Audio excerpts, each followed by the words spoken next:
Olá, você conectado com o diário de Goiás.com.br. Na cobertura das eleições 2018, dialogamos com os candidatos, com os principais personagens da eleição, com os coordenadores de campanha, com analistas também. E hoje recebemos aqui no Diário de Goiás, para uma entrevista, o candidato a governador de Goiás, Daniel Vilela, pelo MDB. Bom dia. Bom dia, Altair. Bom dia a todos que nos assistem nesse momento através do portal Diário de Goiás. E você, internauta, está convidado a participar. Vamos discutir propostas, vamos discutir ideias, os assuntos importantes da campanha eleitoral. Mas queremos aqui também permitir a você... Está gripado? Não, tá. Desculpa. Não, fique à vontade. Ao vivo é isso. Nós estamos ao vivo, então espirrar faz parte do processo. Mas nós permitimos a você, internauta que também interage conosco, faça a sua pergunta pela nossa live, fique à vontade. Bom, candidato Daniel Vilela, temos um processo bem definido numa campanha que as propostas elas vão depurando. Não sei se é o termo correto, mas ou é apuração, vai depurando.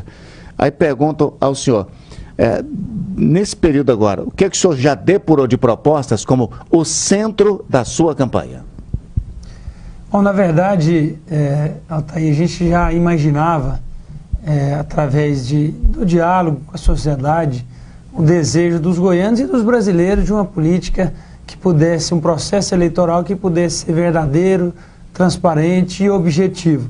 As pessoas não suportam mais esse negócio de fazer promessas mirabolantes, promessas inexequíveis. A população tem muita informação, é bastante politizada e sabe aquilo que é possível ser realizado e aquilo que não é possível ser realizado. Então, uma das nossas condicionantes do nosso plano de governo foi exatamente proporcionar ali aos goianos um plano de gestão que pudesse ser exequível, realizado ao longo desses próximos 4 anos. E tentamos ser o mais objetivo possível, levando em consideração a necessidade de um setor público que dialogue com a sociedade, que dialogue com os setores organizados da sociedade civil organizada, que dê transparência aos atos, que dê transparência às informações e principalmente um Estado que encontre a eficiência na prestação dos serviços públicos. Isso é fundamental.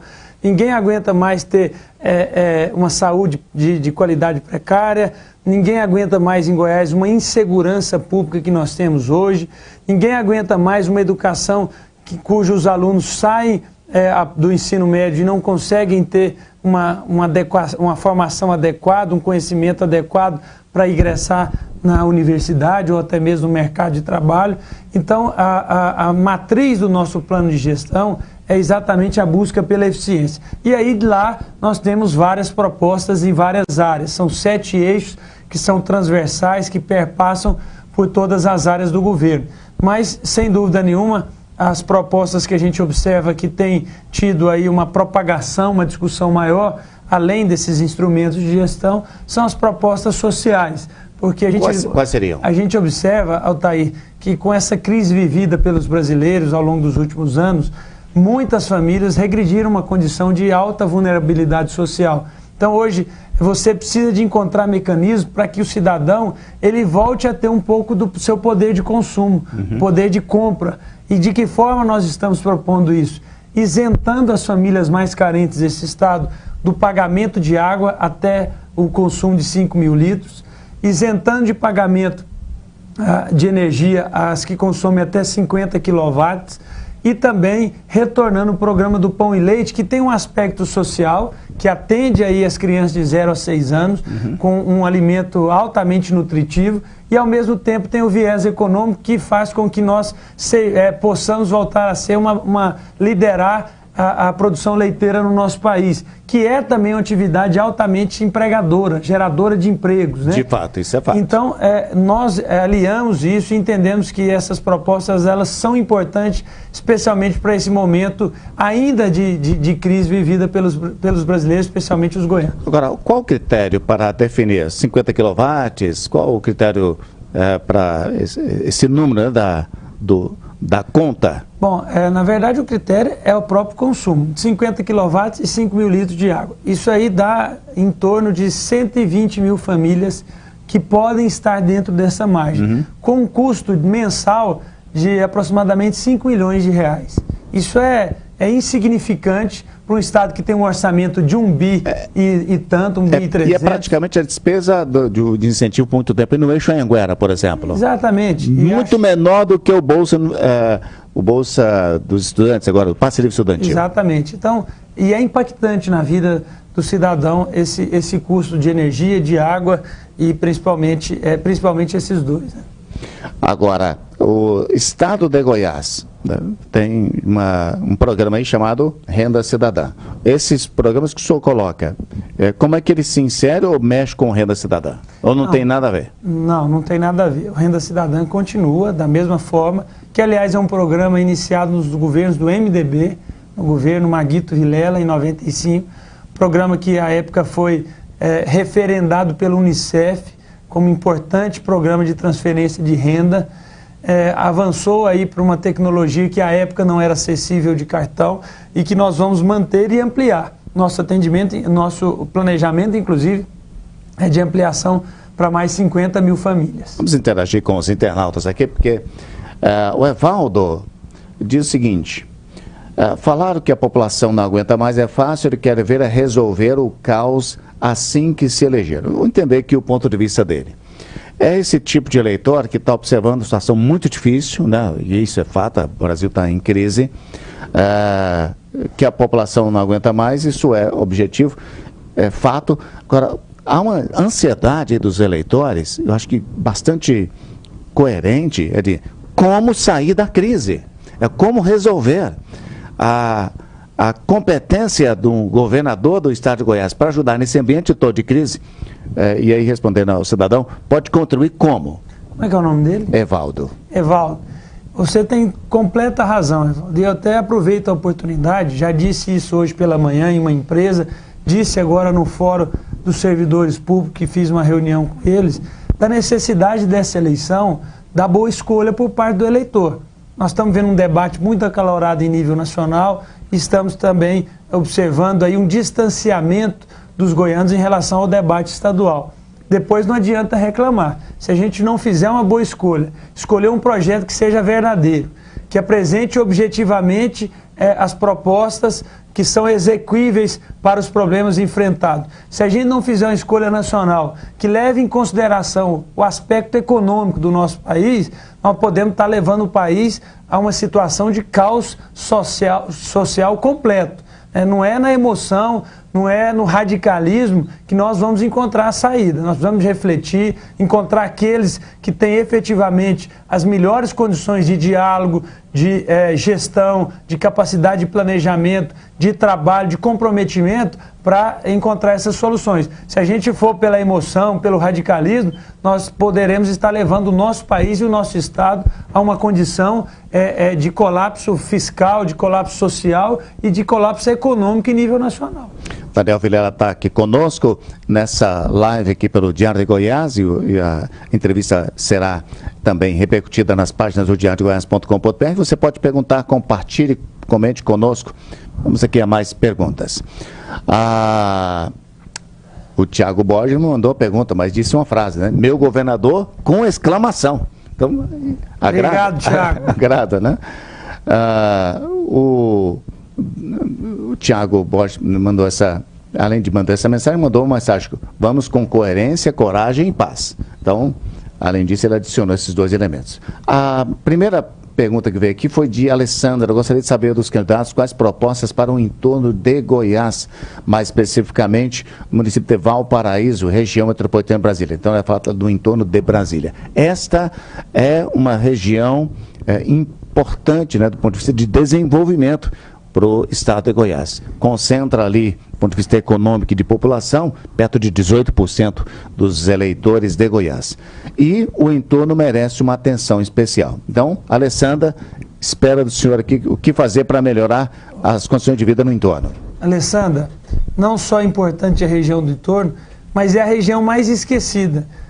Só é lembrada na época das eleições. Os últimos governadores, nas eleições anteriores, iam lá, prometiam tudo para a população do entorno, faziam campanhas grandiosas, com muito dinheiro, e depois não voltavam mais lá. Nós temos o Hospital de Águas Lindas inacabado, Hospital Regional de Santo Antônio Descoberto. Nós não temos investimento nenhum em infraestrutura na região.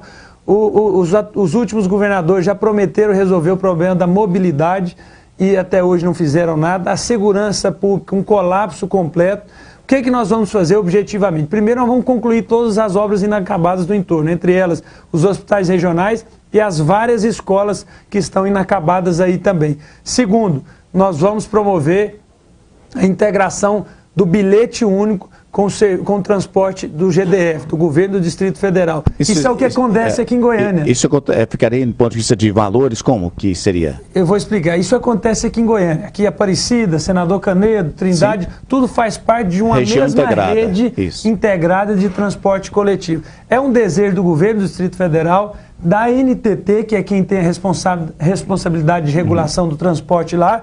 Isso vai fazer o quê? Que você pague uma tarifa só e possa entrar no Distrito Federal, enfim, que é onde migra a grande maioria das pessoas durante o dia para trabalhar, pagando a mesma tarifa. Hoje, o cidadão que mora em Goiás, ele paga uma tarifa, chega num terminal de Brasília, tem que pagar outra tarifa. Então, dentro de uma integração, ele vai estar dentro de uma rede única. Isso arrebenta com a renda da pessoa, né, com o salário da pessoa. Sim, porque ele tem que pagar duas passagens.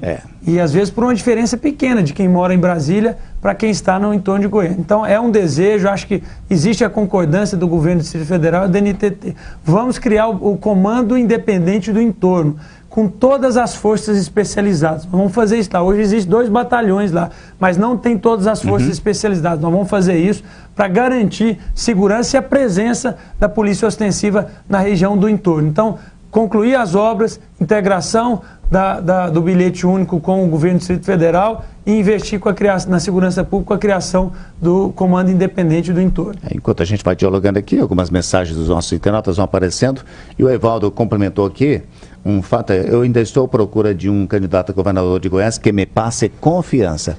Eu tenho dito sempre que o eleitor tem uma decisão, e a primeira conquista que o candidato tem que fazer em relação ao eleitor é a confiança.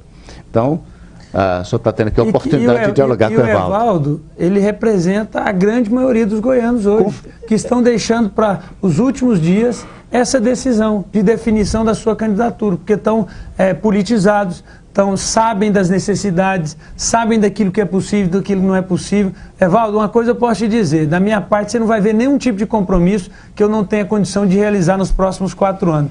Eu irei assumir aquilo que é possível de ser feito. O Estado hoje encontra numa situação fiscal de completo descontrole. Se a gente não ser verdadeiro com a população e dizer que antes de qualquer compromisso é preciso realizar, retornar a capacidade de investimento do Estado, retornar as condições fiscais adequadas para proporcionar a realização desses investimentos, ele estará faltando com a verdade. Então, da nossa parte, o nosso compromisso é com aquilo que é possível ser feito. O senhor disse que esteve na reunião com os servidores públicos agora há pouco. No dia de hoje, foi apresentada uma lista, né, de sugestões do Fórum dos Sindicatos, servidores públicos. O Alessandro Fitz, no setor da educação, diz que quando vai ter concurso para contratação de professores, vamos entrar nesse assunto então. Começando pelo Alessandro. O Estado, essa pergunta dele que está ali, quanto à educação, vai ter concurso para contratação de professores? Alessandro, nós reconhecemos a necessidade, são mais de 20 professores temporários, mas a gente não tem essa... Mais de 20 mil? Mais de 20 mil, desculpa. Isso. Mas hoje nós não temos essa condição de assumir esse compromisso. Por quê? Porque hoje nós temos uma diferença, só nesse exercício de 2018, entre receita e despesa com pessoal de 3,6 bilhões de reais. Eu tenho dito, você, mediando outros debates, você já me ouviu falar isso, eu não sei qual é a mágica que o governo vai fazer para pagar a folha dos servidores, especialmente do mês de novembro e dezembro. O que é o meu compromisso, e inclusive com a participação do Sintego lá na reunião de hoje, de recuperarmos as contas do Estado, a condição fiscal do Estado. Vou compartilhar e dar transparência a todos os números, a todas as informações, e vamos sim, dentro de um planejamento de médio e longo prazo, não só na área da educação, mas outras áreas precisam equalizar o número de servidores, como por exemplo a segurança pública também. Sobre isso o Pedro Augusto pergunta se o senhor promete pagar em dia. É uma expectativa dos servidores. Claro, acho que isso é obrigação. É obrigação, né? É uma obrigação. E nós temos que ter uma condição fiscal para isso. Mas o Estado tem que ir muito além. Nós não podemos só pagar em dia e não ter capacidade de investimento.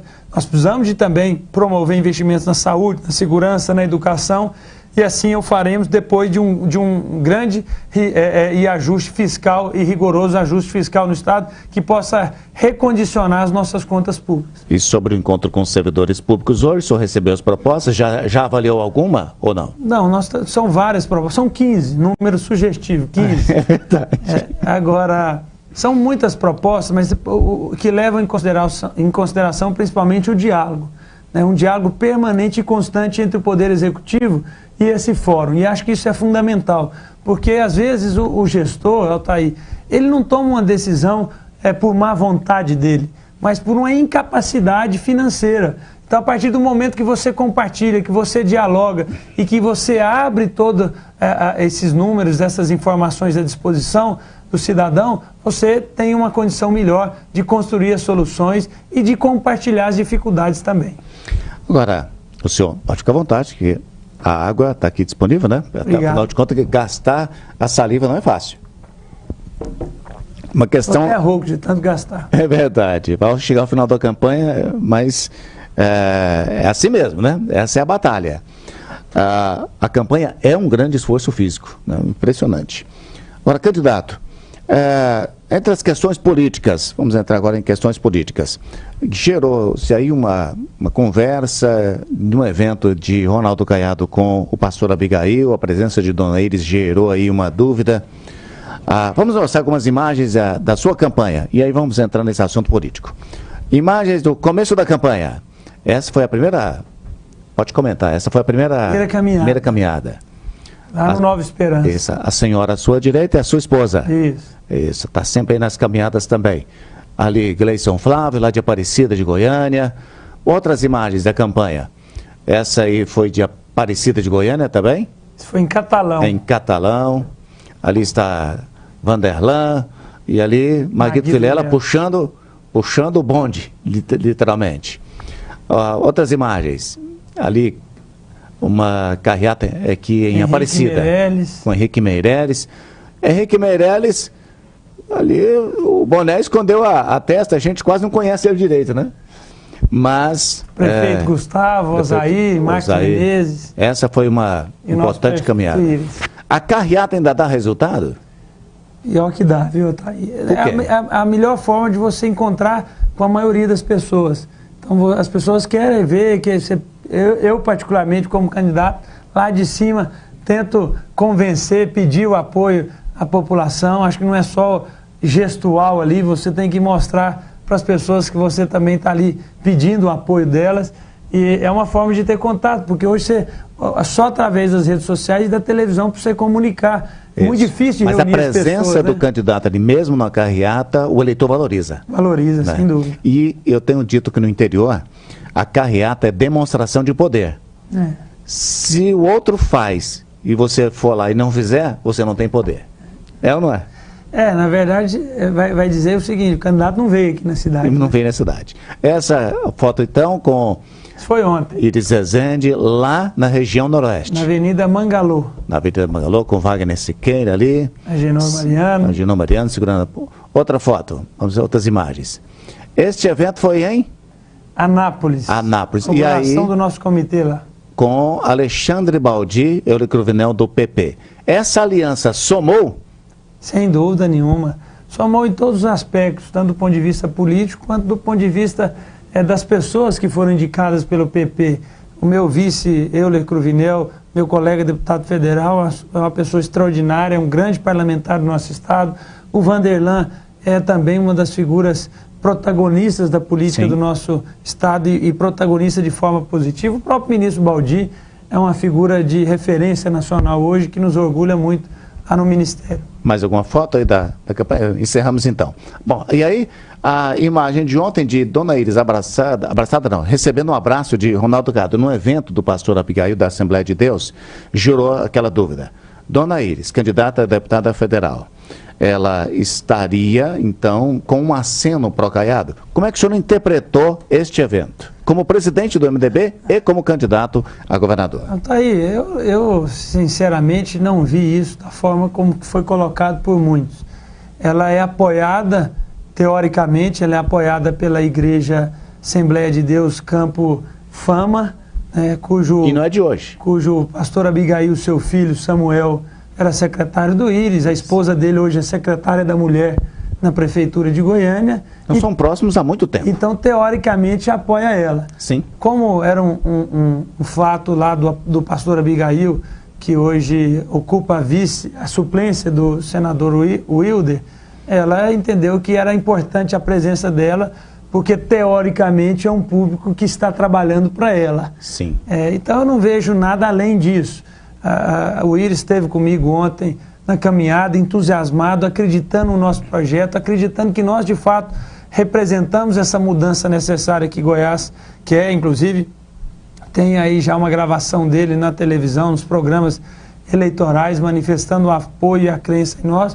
Então, na minha visão, não passou nada além disso. Agora, o político, principalmente os adversários eleitorais, tentam potencializar isso para criar uma repercussão, que, na verdade, Altair, acaba sendo uma repercussão política só para a Dona Iris, né? Porque ela é que é a referência como candidata federal do MDB, ela tem apoio de muitos líderes do MDB em todo o estado. Então, se isso pudesse prejudicar alguém, não seria a nossa candidatura, porque quem estava lá e, teoricamente, já é apoiador de outra candidatura ao governo, e para ela, para deputado federal.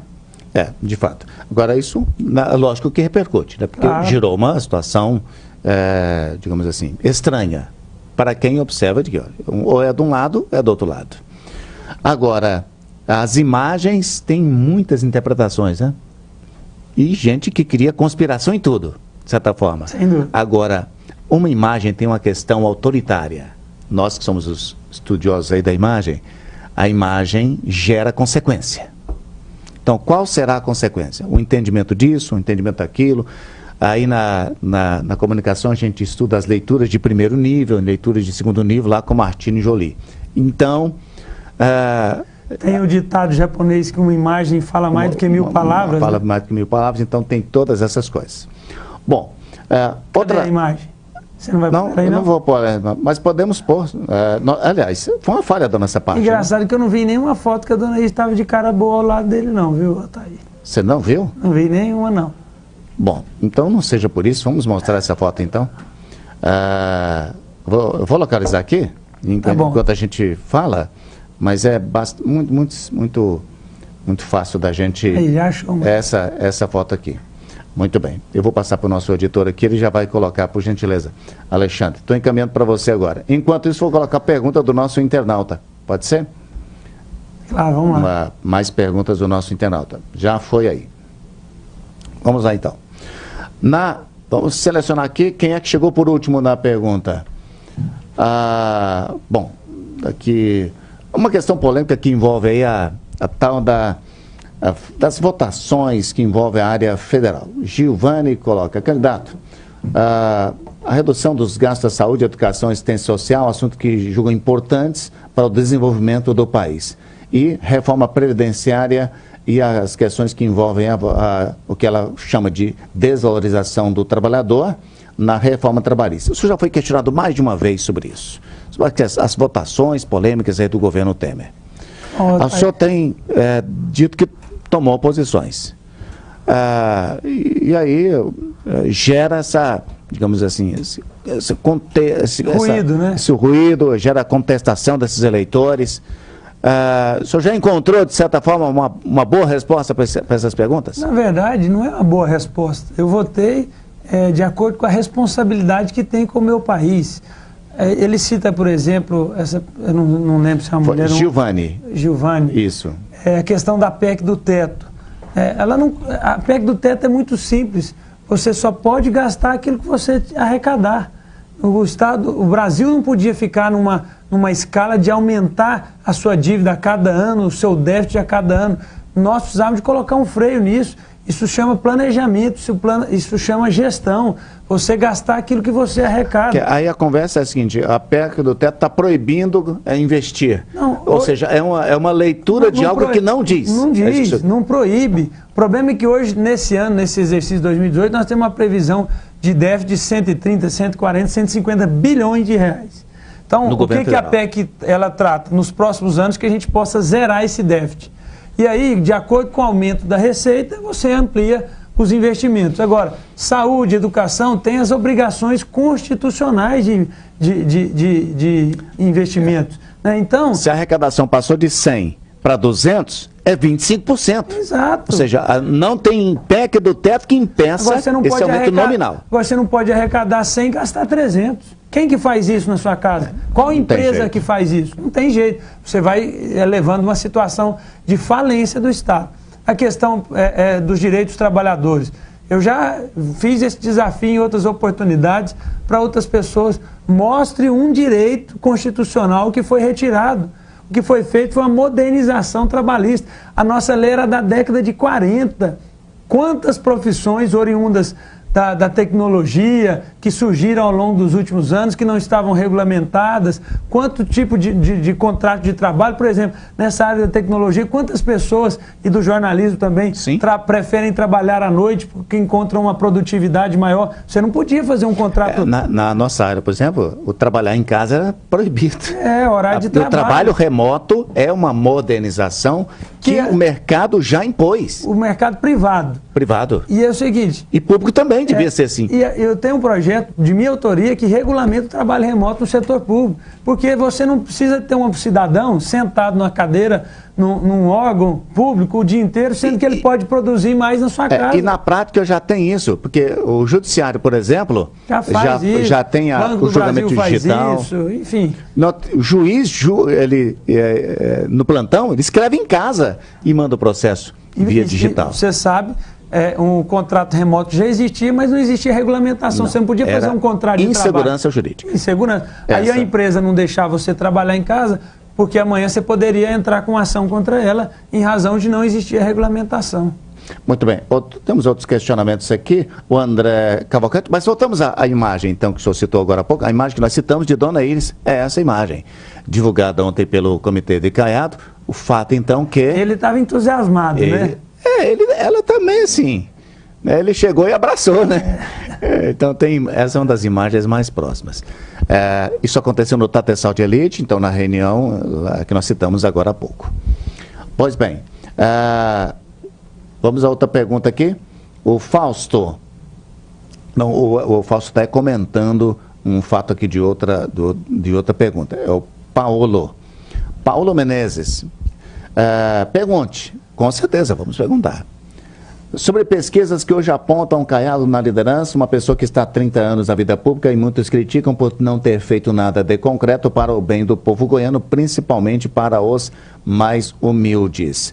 O discurso é fácil e bonito, mas a realidade é bem diferente. Aí ele discorre aqui, então, um comentário sobre essa situação.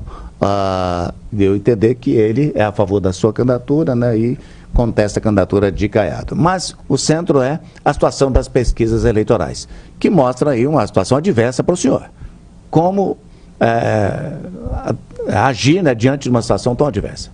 Bem, Paulo, você tem razão. Agora, ele é um candidato que, em razão desses 30 anos disputando mandatos, ocupando cargos, é o mais conhecido de todos eles. O grande desafio da nossa candidatura inicialmente é de nos tornarmos conhecidos. Era o candidato mais desconhecido. E isso tem sido, nós temos conseguido avançar nesse aspecto através dos programas de televisão. Agora, em relação à pesquisa, a esse momento, Altair, o que a gente observa é um distanciamento completo da população em relação ao debate, principalmente da eleição estadual. Porque a eleição nacional está bem mais polemizada. mas a eleição estadual se tornou uma eleição secundária nesse ano. Sufocada. Eu tenho dito, comentei hoje na Bandeirantes 820, que está sendo sufocada. Então, o que a gente observa? Que essa vai ser uma decisão para os últimos dias. As pessoas estão conhecendo, no caso aqueles que não eram conhecidos como eu, e vão se definir nos últimos dias. Eu tive agora de manhã numa empresa lá no Polo Industrial de Aparecida com 500 funcionários. Perguntei lá, quem aqui já definiu o voto? Pouquíssimas pessoas levantaram o braço.